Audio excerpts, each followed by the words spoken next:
Good morning, dear participants joining us today. Welcome to this session on youth participation in decision making. My name is Hilaire Armstrong, and I'm the Technical Officer for the WHO Regional Office for Europe, and I'm leading the youth initiative here today. And it's so nice to see you all in the room with us in Tirana.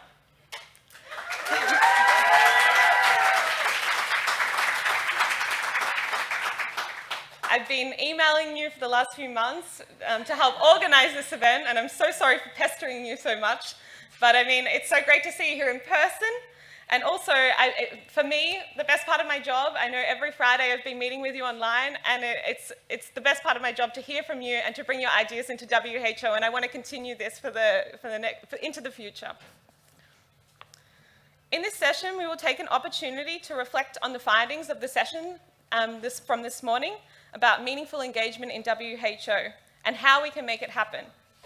So we have our panelists on stage, Dr. Kirsten Vesna-Patrick, Chair of WHO Executive Board, Ms. Kleina Kasanai, Director of the National Youth Agency, Albania, Anuki Mosia-Shivili, International Coordinator in charge of Advocacy and Partnership from YPR, and she's got her own cheer squad here, which is nice. And lastly, Christopher Lynn from Ko La Na Nog in Ireland. So thank you for all of you joining today with this session. I would first like to share a message from the UN Secretary General's Youth Envoy, who is unable to join us today, but would like to share her words around youth engagement at the global level.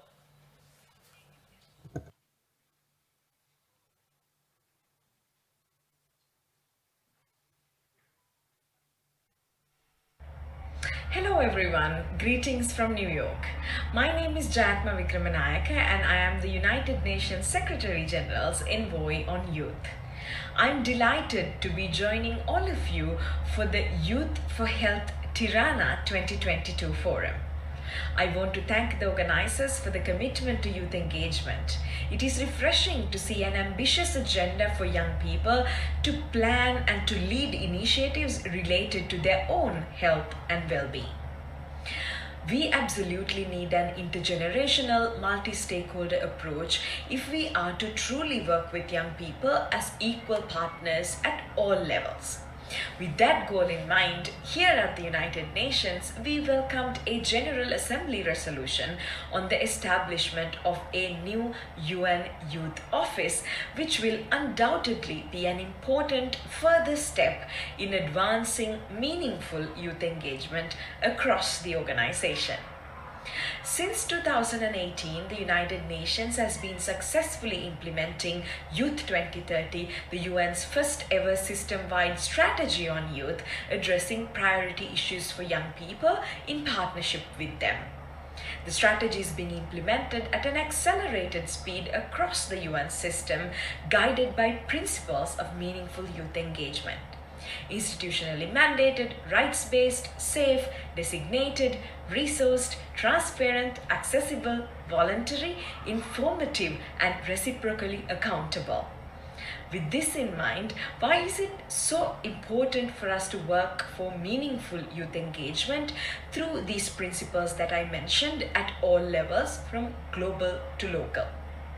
We live in a world that not only has the largest population of young people in history, but also faces multidimensional crises, from the COVID-19 pandemic to ongoing conflicts to climate change and disasters. It is clear that sustainable development, peace, and humanitarian action cannot be achieved without young people and the conditions for them to reach and unleash their fullest potential. A lot remains to be done for this to happen. Too many young people still continue to lack access to adequate health services. Young people struggle with mental health issues without any support, with ripple effects on their livelihoods and quality of life. Young people have challenges in sexual and reproductive health and rights being accessed. Lack of access to dignified employment and quality education are also leading issues among young people around the world. And those who are left furthest behind are often the most affected in fragile contexts. At the same time, opportunities for meaningful engagement in decision making processes that impact or even define their lives are incredibly few. It is a missed opportunity, as in my work, I see stories of young people showing up as powerful contributors to overall health, growth, development, and well being by addressing society's most challenging issues. I'm sure that you will find countless such examples among the participants of this forum. For sustainable development to happen, we need a big shift, a transformative shift to include young people meaningfully. We must listen and learn from what they do.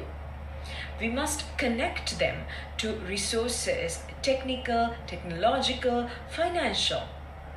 We must partner with them as equal partners.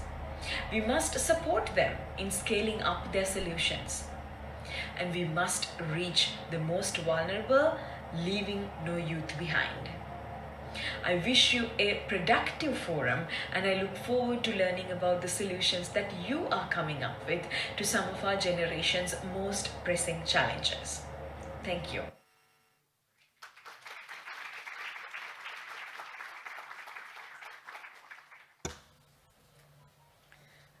Now I'm going to turn over to the youth representatives on stage, Anuki and Christopher, to share some reflections from the workshops this morning and what standards were chosen in each of the rooms and how they translate into practice with young people and decision makers.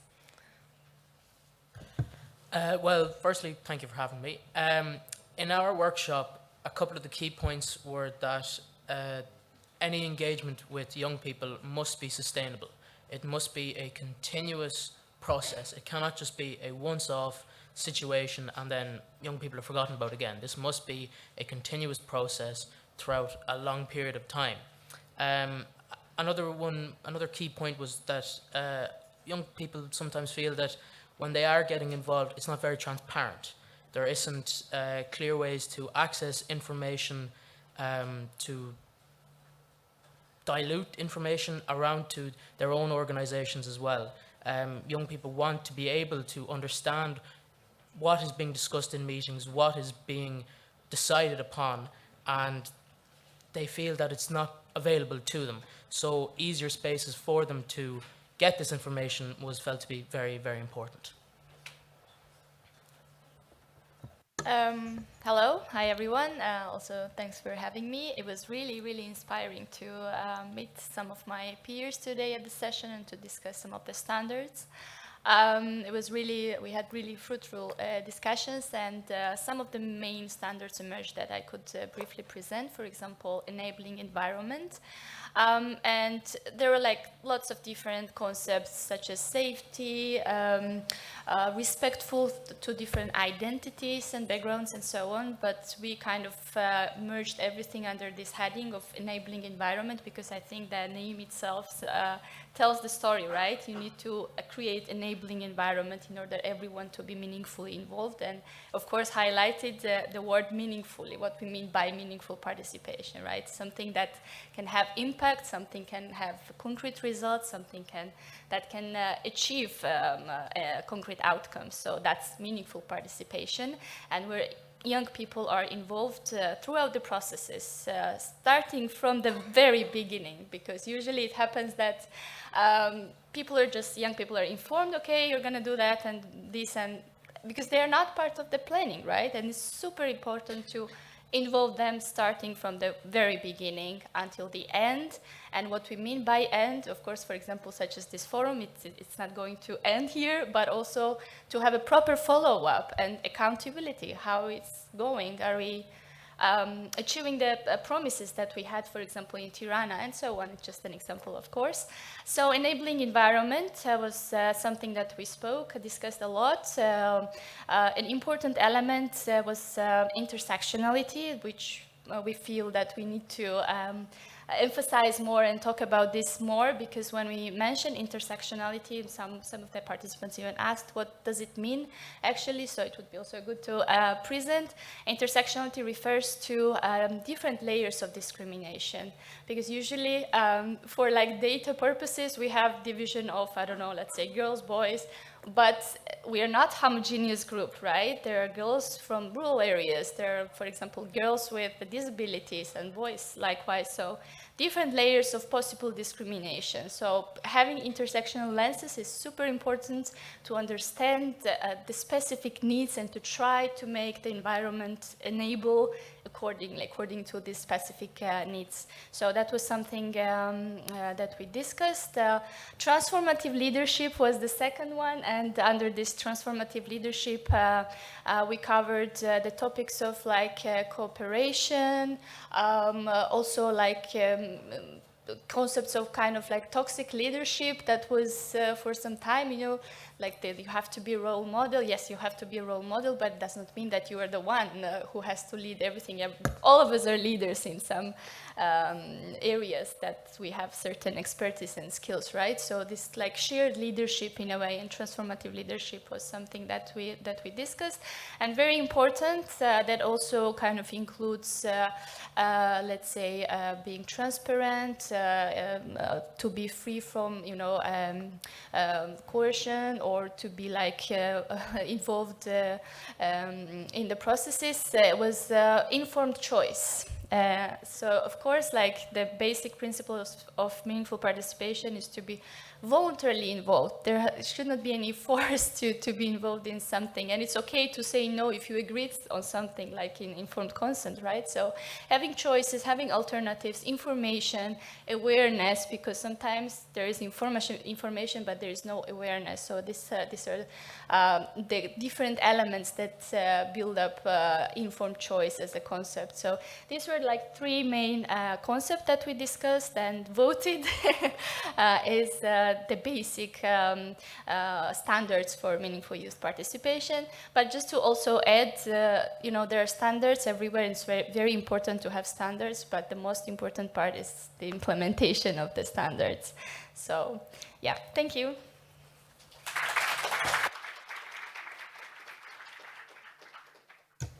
Some great ideas already, and I mean, for me, this is so exciting to hear from you through these sessions, but also on stage. I think when I took over the youth initiative at the beginning of this year, I really wanted to bring youth voices into the process in putting together this forum. So I've tried to make it as highly participatory as possible, but we have a long way to go. So I'm glad to hear that it's, you know, we're on the same page with that. So thank you, Christopher, and thank you, Anoki, for those words. Now I would like to ask Ms. Kleina Kasanai, as Director of the National Youth Agency here in Albania, what is your experience with youth engagement and bringing in the perspective and opinions of young people into your own work and into the work of government decision makers? And also if you have any reflections for Christopher and Anoki.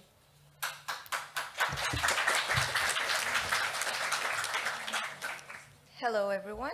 First of all, let me congratulate you for all the organization. Thanks to WHO, thanks to the Ministry of Health of the Republic of Albania, the Minister of State for Youth and Children of the Republic of Albania, UNFPA, and other partners and donors.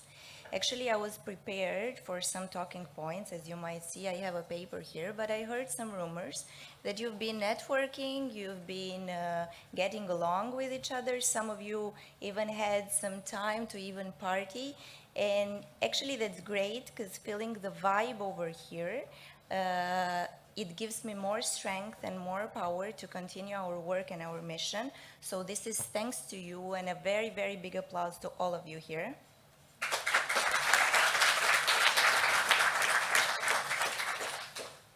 Actually, the National Youth Agency is quite a small and young itself as an institution, trying to implement youth policies, because in line with the policies that the Minister of State for Youth and Children is doing, we're going hand to hand to trying to tackle what is really happening with the youngsters in Albania. And actually talking about health and well-being, turns me back in time around 2 years ago, when we were trying to decide on priorities on what we were going to work on. It was kind of a difficult period for us, because at that time we didn't have yet a draft of the national strategy for youth, but we now do, and it's in the process of implementation. So the situation right now, it's even more clear, let's say. So when we were deciding with our partners, with youngsters, with civil society organizations, working with youth and towards youth, and also with representatives from local youth councils and representatives of municipalities, we were thinking what really youth in Albania needs. So one of the big priorities, of course, it was a better engagement, better transparency, and of course, the big priority that we all are around here talking is well-being. So we decided, because what the National Youth Agency is really doing is to support and finance youth projects, coming on one hand from the civil society and of course from the other hand from municipalities. And on our first year, in total, we supported 16 projects, youth projects, and some of them were tackling the priority of well-being and health. Actually, maybe I'm not the right person to talk about mental health and well-being, but implementing youth policies, I've learned a lot, and being with youth in Albania all the time, being them our partner throughout our work, I can understand that it's a good momentum, yes, but it needs a better connectivity throughout institutions. And I have to be pretty fair in this, including institutions in local level and in central level as well. A better connectivity, in my own opinion, will tackle in a better way the priorities that we are focusing on, and of course it will tackle also the products that we need to give to youngsters, to children in the Republic of Albania. I always say that youth around the world, including youngsters in Albania, are facing same challenges, same opportunities, same needs somehow. So I'm sure that you, being around each other and networking with each other, you have faced that the sensitivity around your countries is somehow the same, also here in Albania. From different reports that we have here, for example, according to Instat survey, 60 to 70% of all Albanian adults suffered from depression at one point. But what we can do better, and this is from the perspective of institutional, from the perspective of government, from the perspective of the work that civil society is doing in Albania. If we do not collaborate in a better way with each other, if we don't look better in a better way to your needs, of course, we won't take the measured steps that we have to.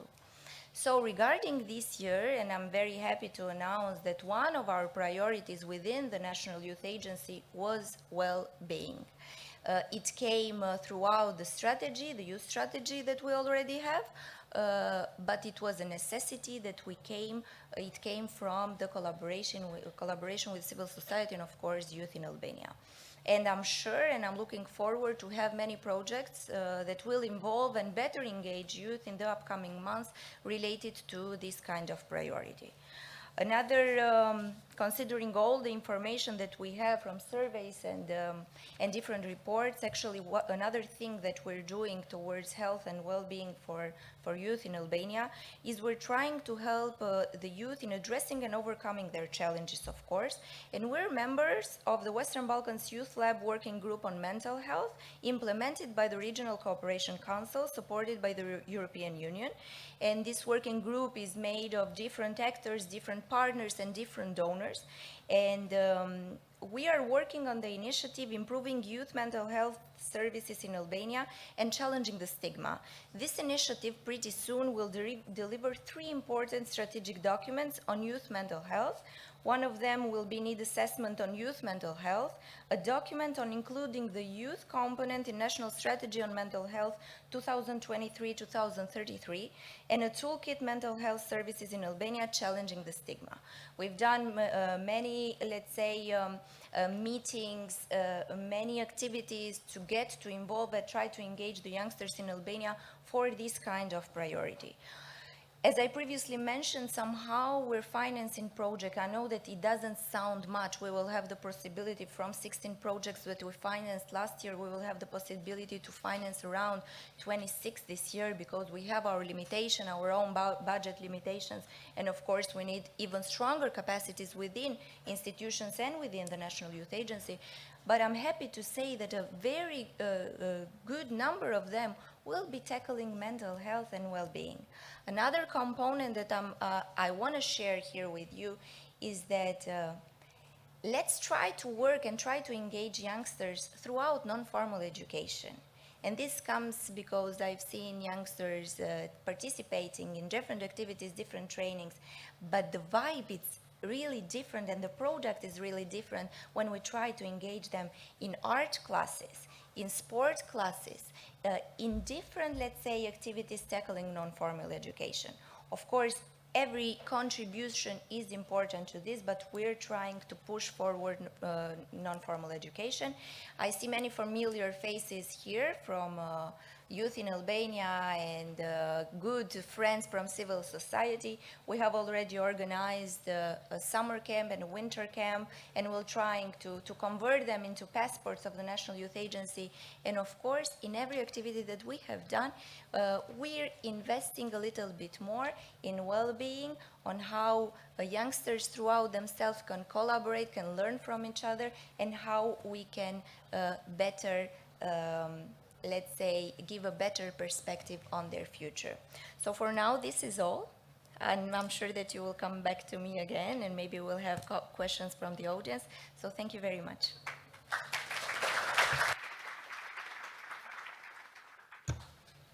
Thank you, Ms. Klena Kasanai, for your national perspective from Albania. Now I'd like to ask Dr. Kirsten Vesna-Patrick, Chair of the WHO Executive Board, to first reflect on the findings from Anuki and Christopher earlier, and then to reflect on how youth can bring their opinions and perspectives to decision-making, and also in WHO. Thank you very much. I will, well, you hear me well, so I can look at you while talking. First of all, it's a great conference. Thank you to organizers. Thank you, Albania, Ministry of Health and WHO, to organize this really important event. And I will start a little bit differently, and I will come back to the standards that we have discussed before in the morning. Let me start by saying, do we know why we are here this moment? And I tell you why I think we are here. We are here because we that are working in the area of health are desperate. I can share this with you because there are so many challenges that we have a difficulty to deal with all these challenges. We want to mobilize all parts of society and young people as well. So you are here with a purpose. Why? It's a very important question, and it's for a good reason. We want you to give to the society as much as you can to fight for the common good. This is important. We are here for the common good. Health is one of the matters that are common goods, and here we are sitting and discussing how you could contribute. This is why. And then what actually are we doing here? Well, we are discussing collaboration, cooperation, whatever. This I don't see as a standard because this is what we want to do. We want a meaningful collaboration or cooperation. And it's very important now to answer the third question.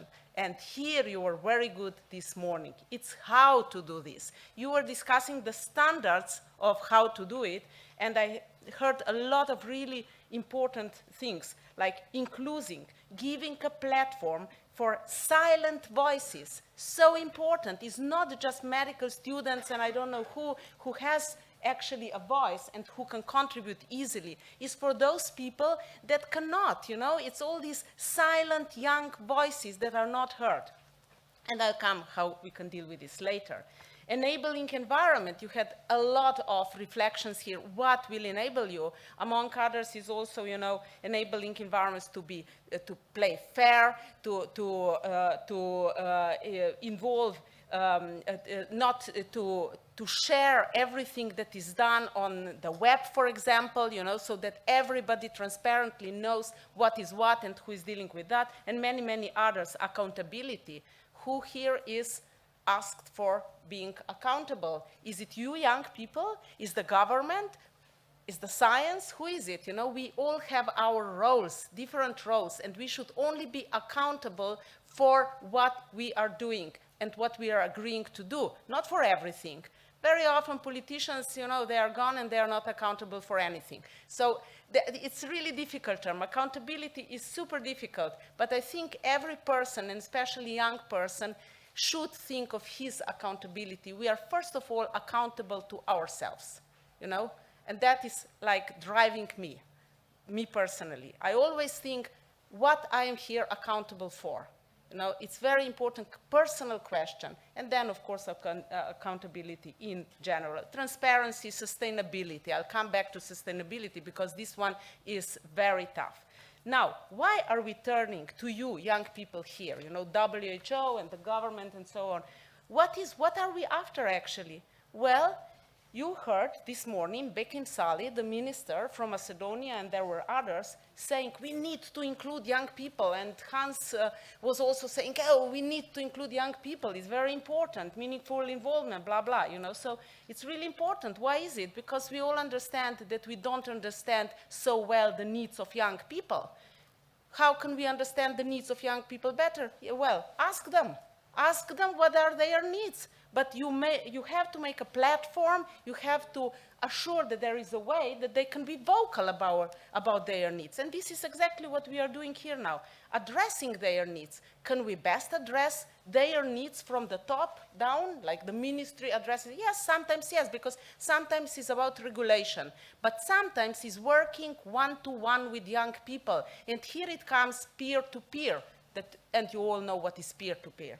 And you are also good, very good, in advocating. You are strong advocates. Media listen to you. Politicians listen to you. You know, if you tell them this is what is needed, you might be hurt, you know. You are not a silent voice in this case. And I could share with you 100 stories how young people helped me to hear that it's important to have a very strong tobacco policy in Slovenia. There are some Slovenians here. We did a great job. I wouldn't be successful without young people going to media and saying, we want, you know, a ban in closed places. We want this and that. They were supporting me. Without them, I couldn't do it. I'm telling you. And then there is also a lot of potential in young people, because you young people in 10 years, you are not anymore young. You are going to be young professionals.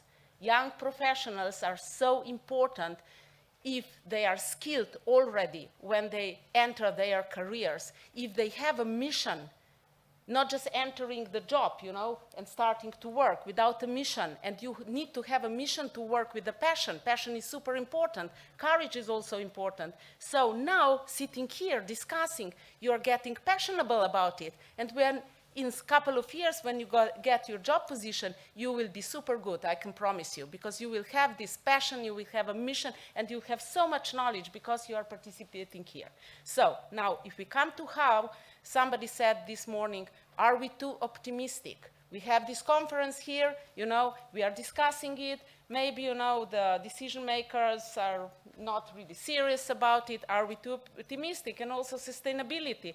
Well, what about this? No, you are not too optimistic. There is a huge need for you in general in the ministries everywhere, because even if some politicians or people at the ministry don't yet understand what potential is there in young people, obviously the WHO does understand, and there will be some continuity in working with you young people.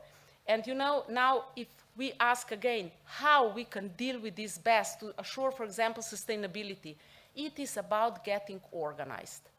Organized young people, those are the ones that are going to be heard, you know, and then they can be organized in all levels. They can be internationally organized, nationally, locally. They can be an important voice in an NGO also, you know, get organized, build coalitions when you want something, advocate. And you are super good at this, I know that. So now, my role, I'm a person at the ministry. What should I do? Because I explained to you, I need you. What should I do? I should make sure that this sustainability is based on the concrete agreements, you know, how we are going to support you when you are going to be organized, where are you going and through which mechanisms you're going to be financed to be able to work, to be able to to gather, to organize yourself, to meet, to have a platform that you discuss. This is costly, so we have to assure some financing here for organized young people so that you will be able to do everything that you planned and discussed this morning. And here I stop. Thank you very much.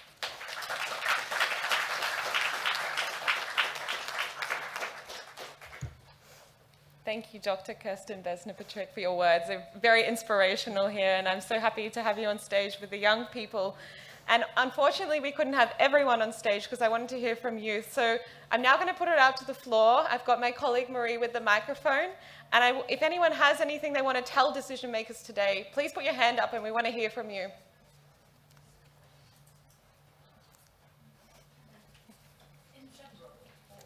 About the session or in general? We've got decision makers in the room, so.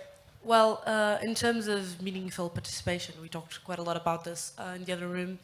And the general consensus was that decision makers, more often than not, need to step down and look at young people as equals and be aware that they have much to learn from young people, and as much as young people have to learn from them, right? So it's that change, that partnership, like horizontal partnership, not top-down one, that is key in partnership with young people. So it's not only including, it's starting from the very beginning. The draft already has to have participation of young people.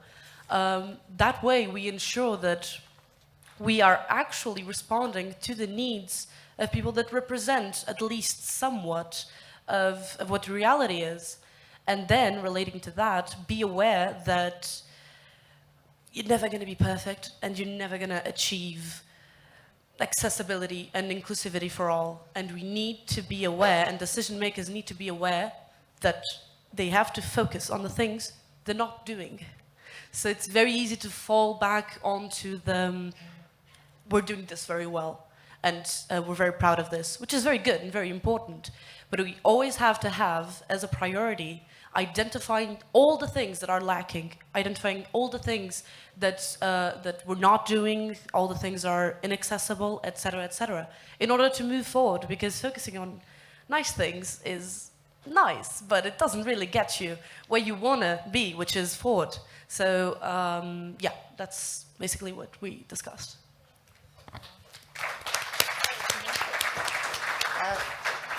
Sorry, can I comment on that? It was really nice what you said, and I just want to give a little bit the perspective of Albania. Actually, when I took duty, I was staying in my office and I was thinking, okay, what will be the next steps? And I thought, okay, I have to ask the young people in Albania what they need, how they can participate in different, let's say, initiatives. And the structures are there. We do have in central level, we have the National Youth Council, where we engage students, young people, representatives from civil society, and with them and for them, we take decisions. For example, I have to decide on the budget every year of the National Youth Agency. I never do it alone. Of course, I brainstorm with colleagues and stuff, but I take decision with them. We decide on priorities, it's the same thing.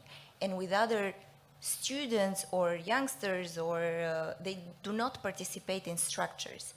And of course, in local level, we are trying to do the same. A year ago, the situation was not quite good. We have 61 municipalities, and there were 4 or 5 local youth councils established. So the situation was not quite good.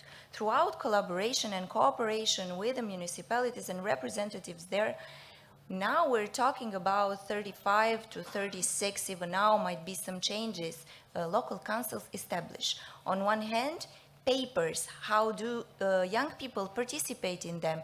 And on the other hand, functioning, how we can do them function in a better way.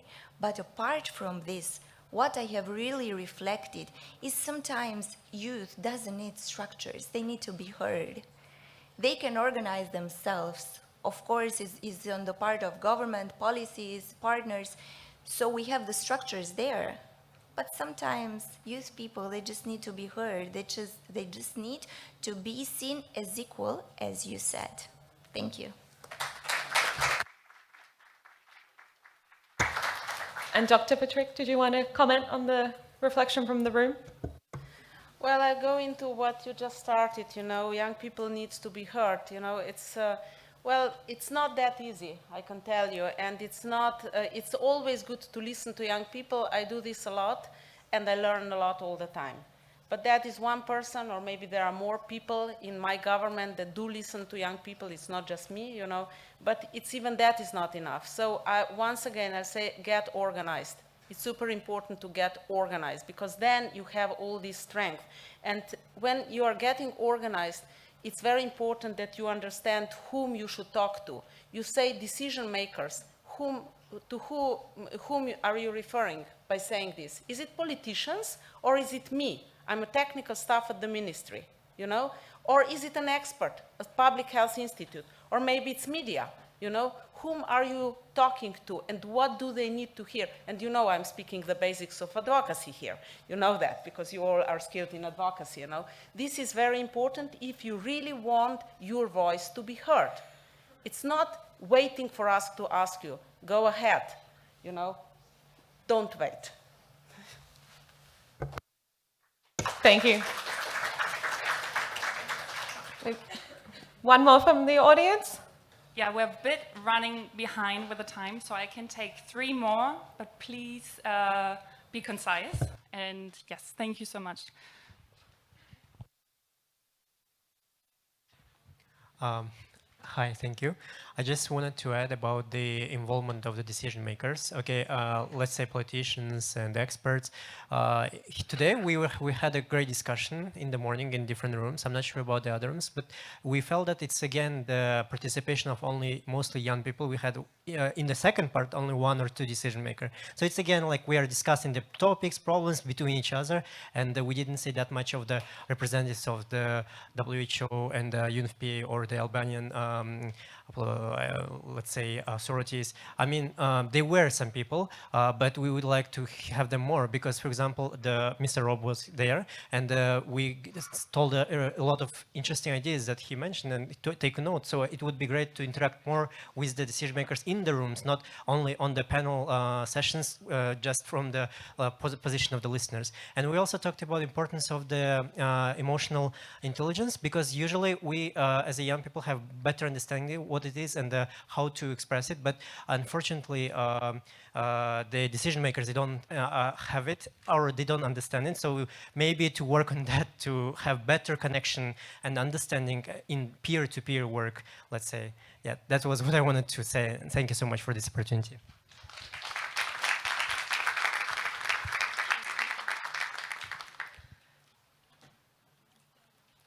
Okay, thank you. What I wanted to say, and this is maybe an advice for you as a personal person, as a decision maker, but also as a part of an organization. Encourage the young when you're sitting with them, when you're talking with them. Listen with open eyes, open listening, active listening, but also ask questions and encourage us to speak.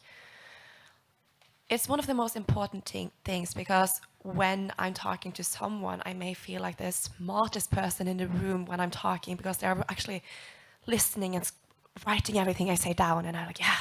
And it makes me feel great, and then I get more ideas, and then I become more confident. And that feeling is one of the best feelings in the world, I think, especially in rooms like this. And if all people who wanted to include the youth are doing that, open, active listening, and encourage the youth to speak, then we are heading in a really good direction. So that is my personal advice to the individuals, but also as organizations. It can be structural, it can be personal. Yeah. But thank you so much for this opportunity today. It's really fun.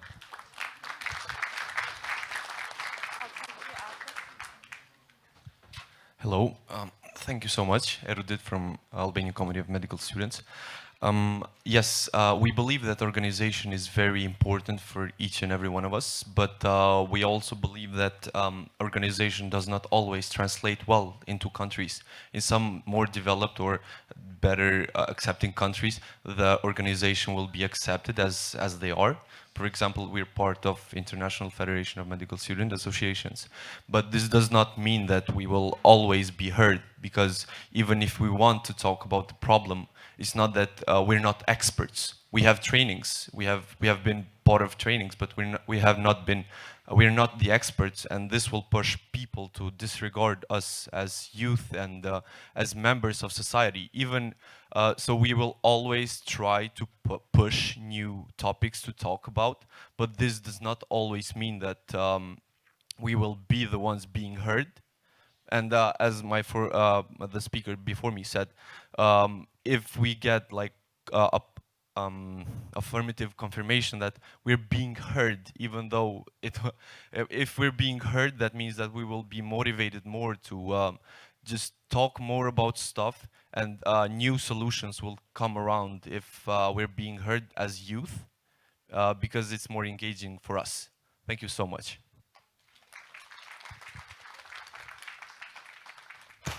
I can take one more, and then we have to wrap it up. I'm so sorry. Hello, I want to tell something and to talk about this activity. This activity should be launched for many youth-based activities in every decisions making area. I would like to stop on the theme of this conference. This project helps the young participants, especially those who study the field of medicines, and I'm studying a field of medicines. I'm studying the nursery in my faculty in Elbasan. This activity helps us to grow up and to have many experiences like this. And this project helps the young participants, especially who study the field of medicine, to cooperate and get experience from the world, for the World Health Organizations. Every conference, every training like this should be every year, because this is how we help young people to grow. Thank you.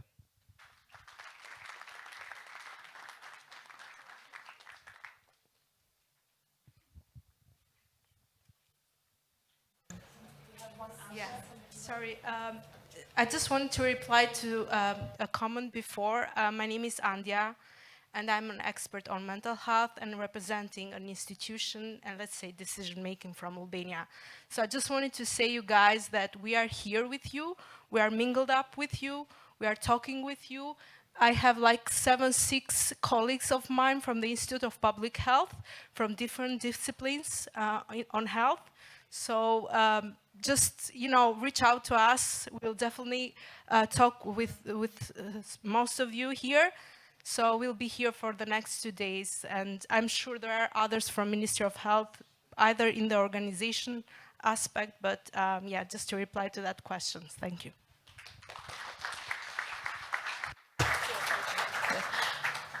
We're running out of time, but I want to just give each of the panelists 20 seconds to reflect. I know it's very short on what was said in the audience, so I'll start with Dr. Patrick.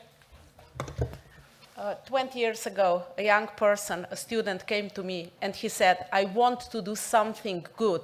What can I do for you? And I said, help me with tobacco control. He said, yes, I'm very skilled in young people councils and how they are organized. I'll mobilize young people. I said, do it. And we are still working together. He's now not anymore young. This is how you do it. This is how you go for it.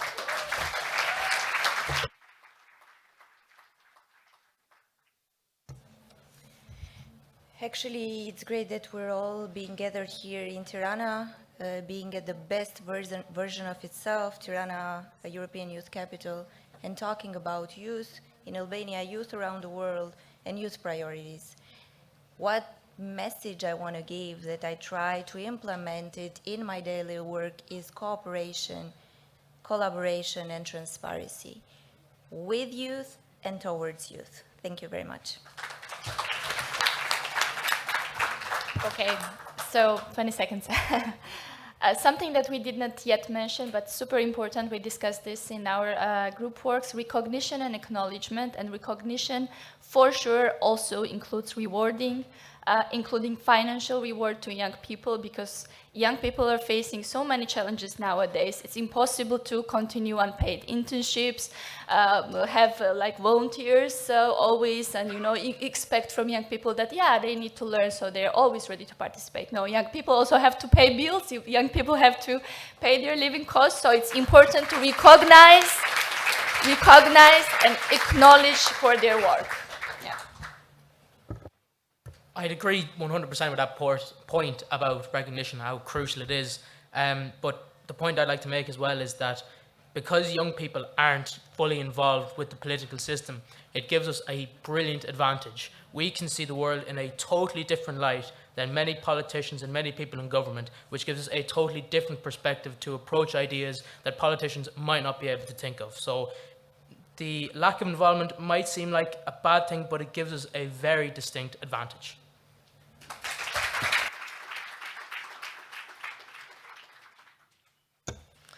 Thank you so much for joining us in person here today and also online. This has been I'm so excited to be on stage with everyone, and this has been such a great session. As mentioned, this is just the start, and I want to build the youth network for WHO with you all together, so I can't wait to get started after today. Lunch is at now, and we'll be back here at 1:45 for the next session. So thank you all.